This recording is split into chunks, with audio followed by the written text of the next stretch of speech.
Welcome back. Act 2, over the garden wall, and this will be the last part to review for today. Anyways, we see Wart getting ready to go to that Halloween party, and what you saw is a record player for his beloved girlfriend, Sarah. And we see his half-brother, Craig, and yes, he calls him that. Craig, it's Halloween. Candy is free. Old Lady Daniel says nothing in this world is free. Oh, hey, and look! I also got this rock. Hey, Wart, wanna learn some rock facts? Spoiler alert, he steals that rock from her. Anyway, so we get introduced by these characters, which I don't remember their names that much, so it's just cut to the chase. Except I'm being at the party.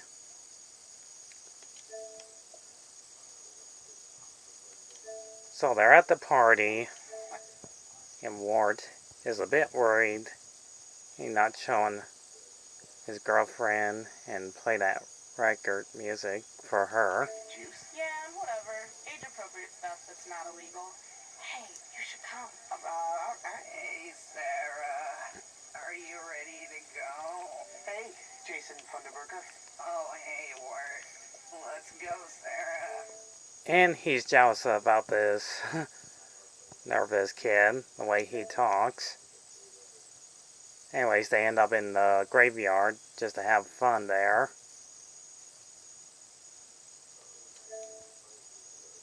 Do it. Okay. And he tells his brother, Craig, to distract them so he can get the player back. My hand now. Oh, yeah. You can hold my hand for the burger, okay? Woo!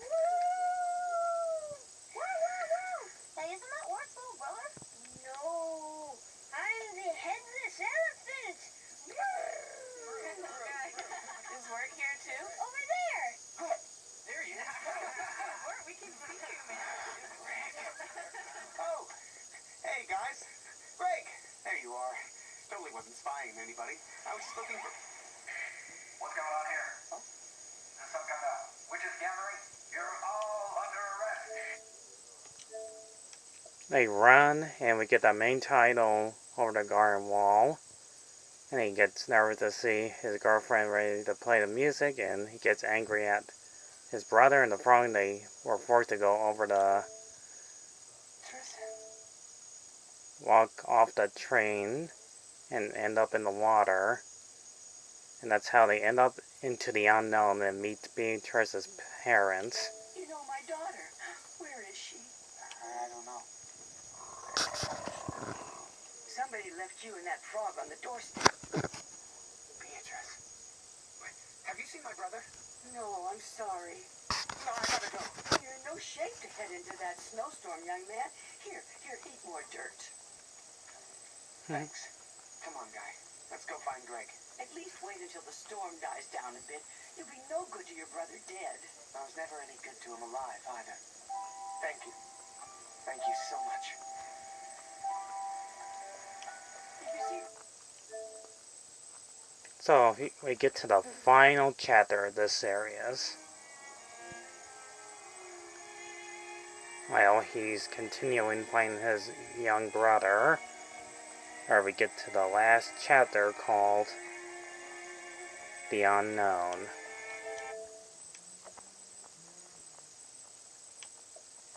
We see Beatrice trying to find Craig, but meets the beast, which is not good.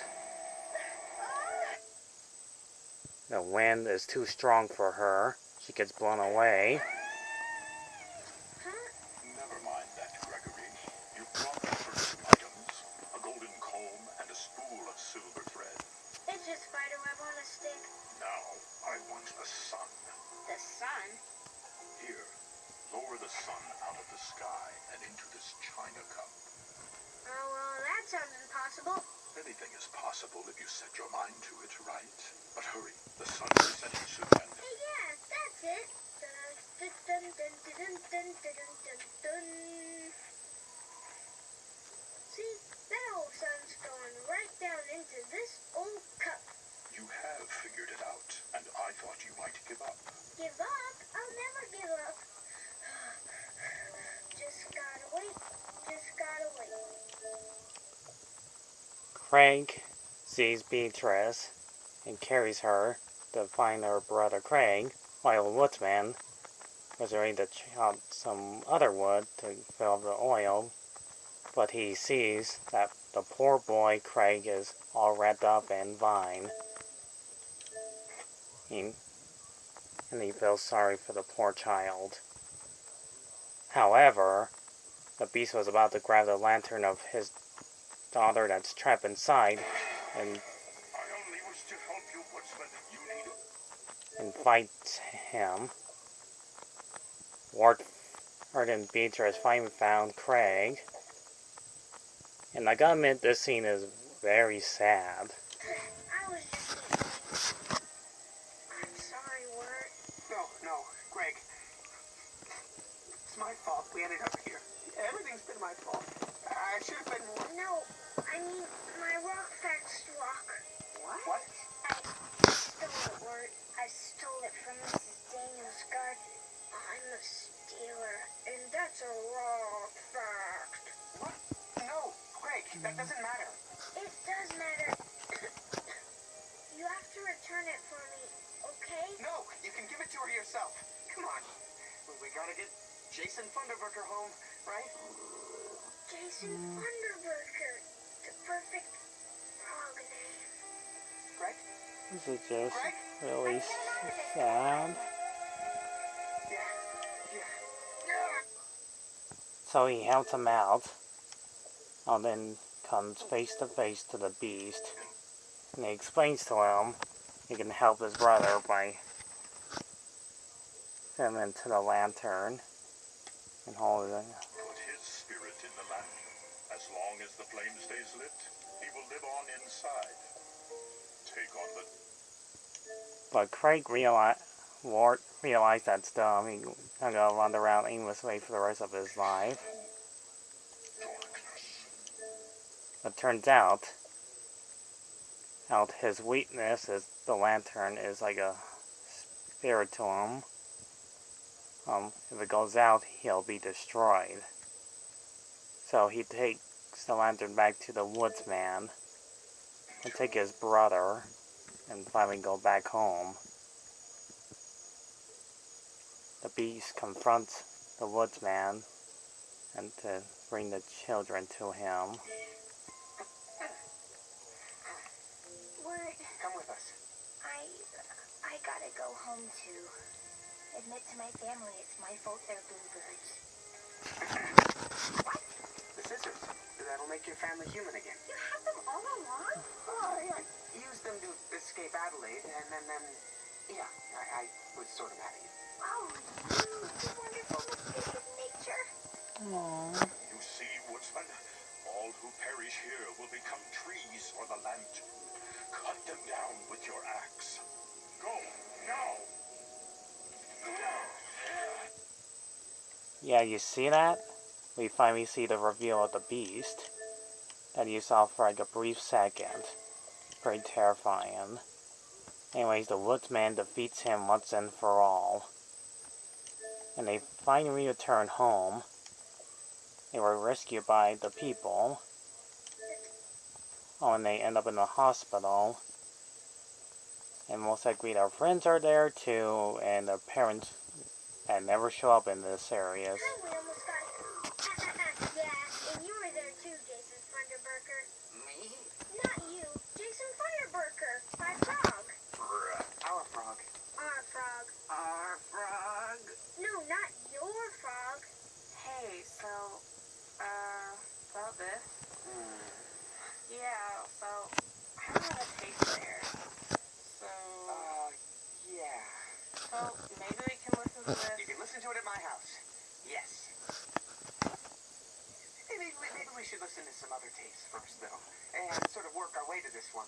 This one's a little bit, I mean, you can listen to it. And so the story is complete. Everyone is satisfied with the ending, and so on and so forth. And yet, over the garden wall, how the gentle wind beckons through the all comes to Anne, seeing the woodsman with his daughter.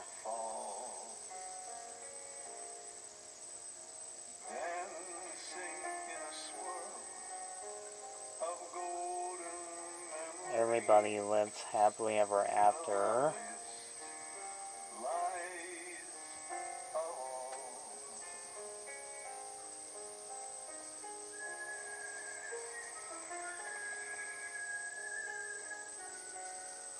And so ends the tale of the Over the Garden Wall. Honey, eat your dirt. And now they're human. Stop calling it dirt. What are you going to do about it? Turn us into bluebirds again? Now eat your dirt.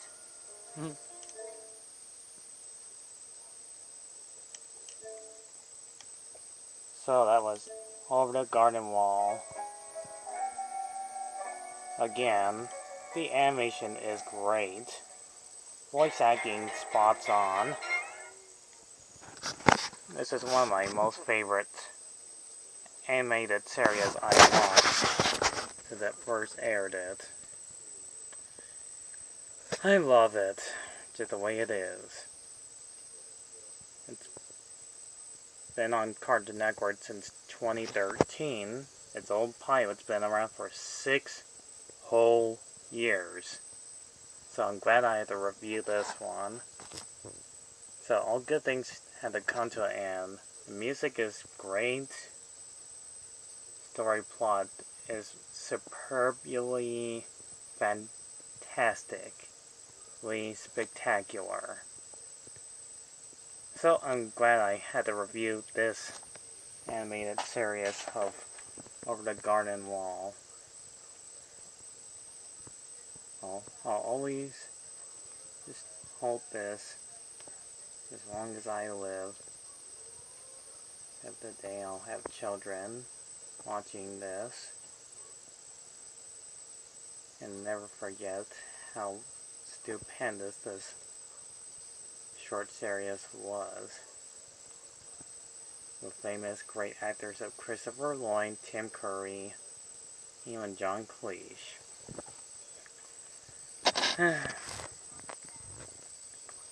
That's all I can say for now. Well, the animation still looks wonderful to watch. All I can say is, it's worth your time. I'll see you guys in the next review when I talk about something interesting for a change. And it's gonna be great. So leave a like, subscribe, and I'll see you guys. He's around. Bye.